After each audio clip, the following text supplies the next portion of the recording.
Noong isang gabi na naginip ako, napanaginipan ko na nasa sala lang ako, nanonood ng habang kumakain ng chicharon at umiinom ng malamig na sagot gulaman. Bigla akong napatingin sa bintana, grabe, may isang higanteng goldfish na lumalangway sa ere. Napamangha ako, pero bago pa ako makareact, biglang sumakit ng todo ang tiyan ko. Alam mo yung feeling na parang kinain mo ang 3 platong kare-kare na may extra bagoong. Ganun na ganun.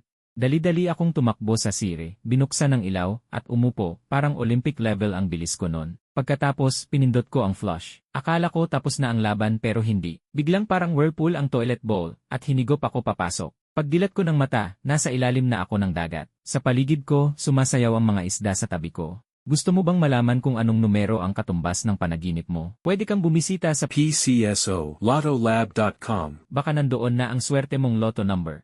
Sa panaginip na ito, ang nakita kong lucky numbers ay isda katumbas equals 13, tubig katumbas equals 36, at tae katumbas equals 8. Ikaw, may nakita ka bang ibang numero? I-comment mo at sabay nating tuklasin ang swerte ng iyong panaginip. Huwag kalimutang mag-subscribe, like, at share. Sana ikaw na ang susunod na manalo ng jackpot.